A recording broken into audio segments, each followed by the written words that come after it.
Welcome to the Clear Brand Academy podcast, where we take the mystery out of marketing and help you get more leads and sales with a clear brand and proven marketing tactics. I'm your host, Alexander Toth. Today we're starting a new short series about marketing myths. Marketing is a world that absolutely fascinates me because science and data hasn't really entered this world yet. It's kind of the Wild West in a lot of ways. There is zero regulation, which means a marketing agency can basically promise anything to you and then deliver something different. There are no rules about how we go about marketing. So there's also no rules about what are we trusting in terms of the science of it, the data, the research, the reality of things. If you think about the housing market, there is regulation around how much real estate agents can charge. There's regulation around the rates for mortgages and things like that. And marketing is just the Wild West.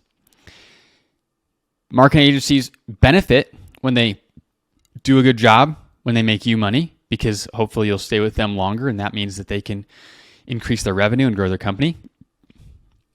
But even in that space where they are serving well, there are a lot of myths that are believed.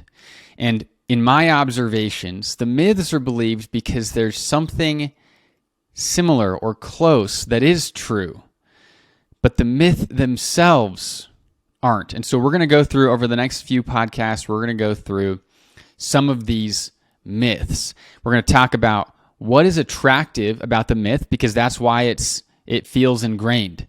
There's something attractive about these myths. So what is it? And then we're going to talk about what the reality is and how that might impact some of your marketing strategies. Today we're going to talk about loyalty. Now, loyalty is attractive for many, many reasons. The idea that we can keep someone with us, that we can focus on selling to people who are already our customers, this is a wonderful idea, right? It means I don't have to put in the hard work doing things like cold calling or paying for ads or the long, grueling process of building up my SEO strategy, my SEO momentum over time.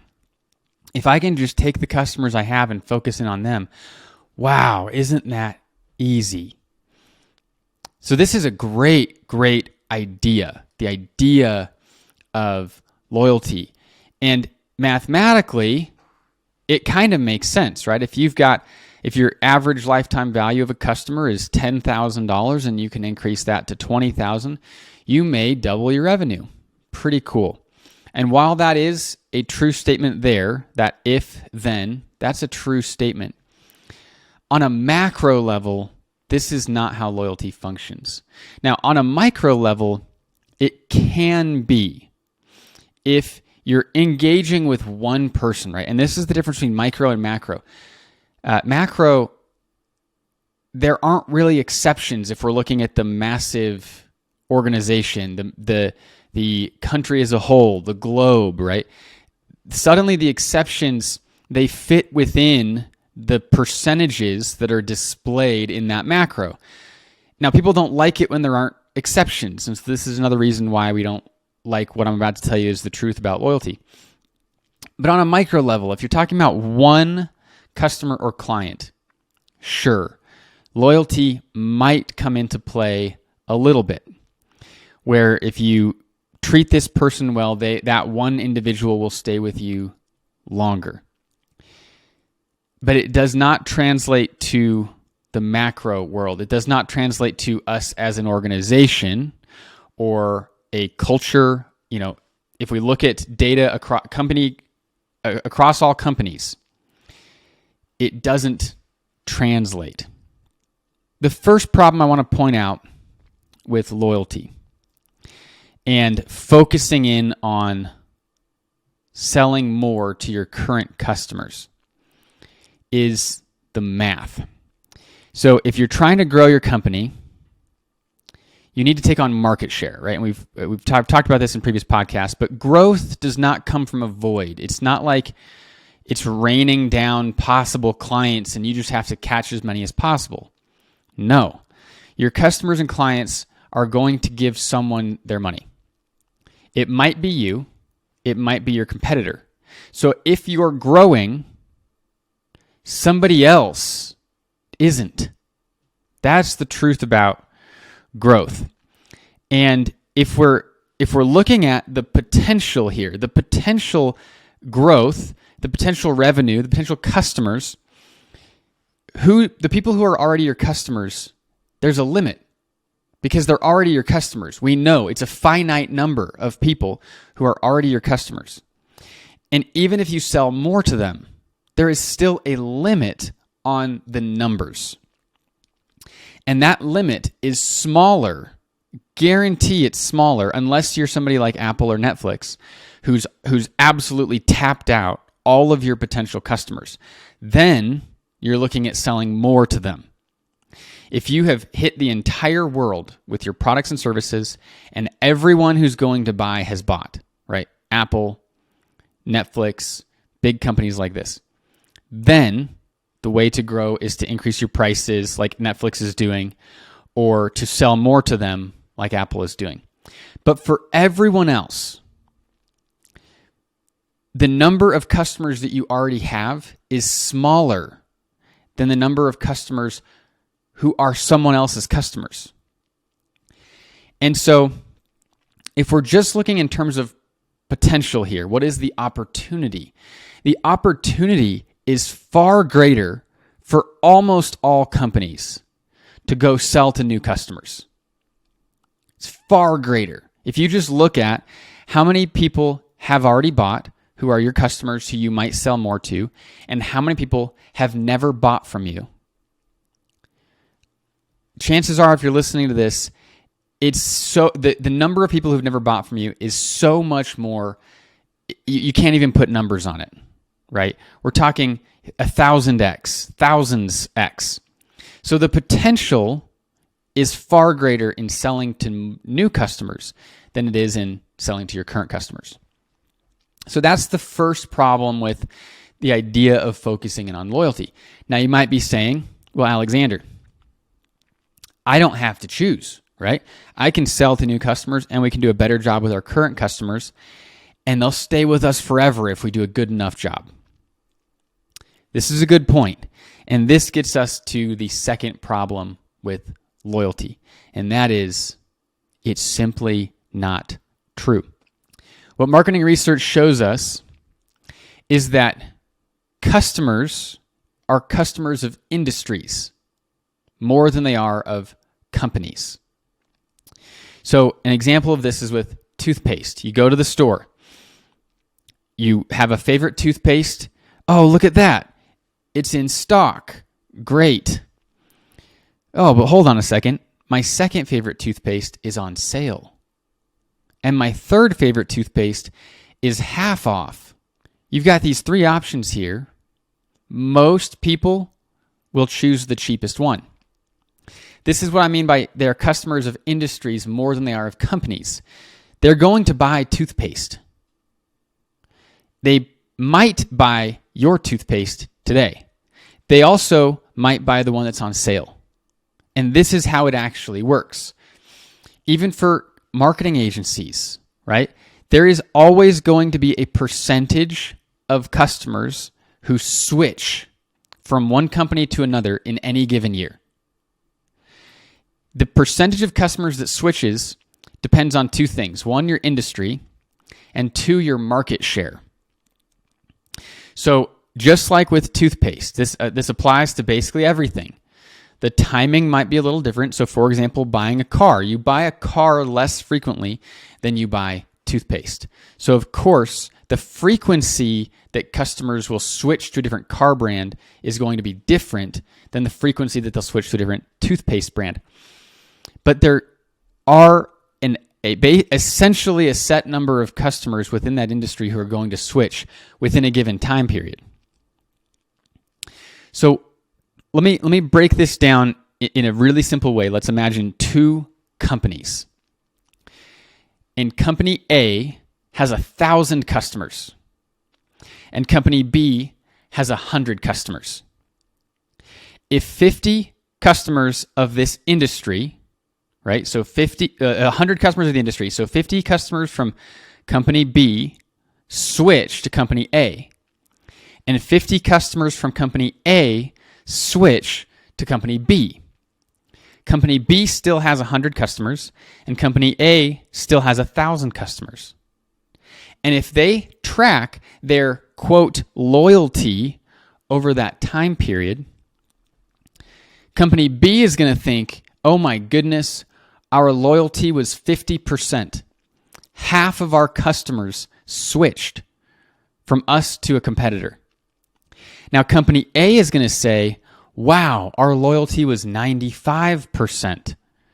5% of our customers switched from us to a competitor. So what truly happened, if we take a step backwards and we look at the industry, what actually happened is that a certain number of customers just switched from one company to another. And the myth of loyalty comes in based on the size of the companies. The smaller you are, the greater the percentage of people left, right? Company, both B and A had 50 customers who switched. But for B, that was 50% of their customers, and for A, that was 5% of their customers. So this is where the myth of loyalty comes in. It's not actually based solely on how well you treat your customers. It's mostly just based on what industry you're in and the norms of how frequently do customers change companies within your industry. If you like what you're hearing, make sure you hit the like button, you hit the subscribe button, and you turn on notifications. Turn on that little bell. Will notify you the next time that we have a podcast. This also makes it easier for other folks to find this content. So if you found it helpful, like, subscribe, and turn on those notifications. Now, if you treat your customers better than your competitor does, you can make tiny changes to these statistics.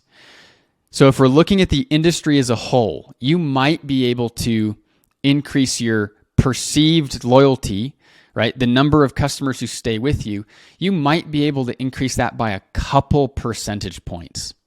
But that's it, because it's far bigger than your company. It's actually based on your industry. Now, if you're struggling to believe me right now, there's a book called How Brands Grow by Byron Sharp. I highly recommend this. And he goes through this in detail, industry after industry after industry. And there is no industry that breaks this rule. So the truth about loyalty is that it's actually dependent on your market share. If you have the higher your market share within your industry, the higher the perception of loyalty, simply because you have more customers. So if X number of customers switch, that is now a smaller percentage that switched compared to a company with less customers who lose the same number. It's a higher percentage. So in reality, how do we increase the loyalty our customers have to our company? There's two ways, right? And I'm talking about perceived loyalty. Two ways. Number one, you still want to treat your customers really well. If you do a terrible job of treating your customers, you're going to have more leave. Now, based on the statistics of your industry as a whole, it's not going to be a big percentage change based on how well you treat your customers, but there will be a little bit of an impact. And so you can keep some customers around longer that way. But the best way to increase the percentage of customers that stay with you in any given time period is simply to increase your market share. So going back to where I started, the way to grow is not to sell more stuff to your current customers unless you've tapped out the entire world. The best way to grow is simply to sell to more customers. And by selling to more customers, you will get A, more revenue, B, more customers, and C, the percentage of customers who leave every year will decrease simply because you have more customers. That's how percentages work. So, what are you going to do with this information? Yes, you're going to treat your customers well. That's just good business practice no matter what.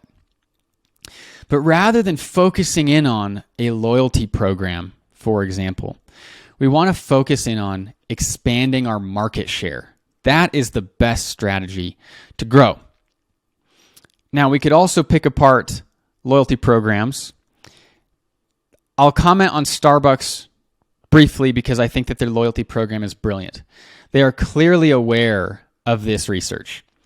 A loyalty program that rewards people for coming back to you, mostly what it does, the research shows that most of them would have bought from you anyway. So if you're giving them some kind of reward, you're mostly just cutting into your own profits. But what Starbucks did, and again, if you're struggling to believe me, go read How Brands Grow. It's in the book. It's incredible. And they prove this across industries. Most people who come and take advantage of a loyalty program would have bought from you anyway. So if you give them something free, it just cuts into your profits. Now, Starbucks, their loyalty program fascinates me because it's not actually about the stars and the free stuff. That is just a trick to get you to use their program of buying yourself gift cards, right? You load up your Starbucks card with money. And now what happens? Well, it's already out of your bank account. It's in the Starbucks account. So it doesn't feel like you're spending money when you go to Starbucks anymore. You're spending a gift card, essentially. That's the brilliance here. And I would love to see the research. My guess is, and I don't think that this has been publicized, so I'm just guessing, but my guess is that the people who use those Starbucks cards spend more money. Now, that's a good loyalty program. What they've done is they've separated out the feeling of spending money to make those people spend more money. And the quote loyalty program that they offer, it's just a trick to get you to load up your Starbucks card more. Again, I'd love to see the research on this. That's just a guess. Does not change everything else of this podcast, which is to increase perceived loyalty, to increase the percentage of people who stay with you in any given time. You simply have to increase your market share. So go out there, sell to more folks, and increase your market share. I'll talk about the next marketing myth next week. Thanks for listening to the Clear Brand Academy podcast, where we take the mystery out of marketing and help you get more leads and sales with a clear brand and proven marketing tactics. If you liked this podcast, please leave a review on Apple Podcasts or wherever you listen to podcasts. If you'd like to outsource your marketing to our team, go to clearbrand.com.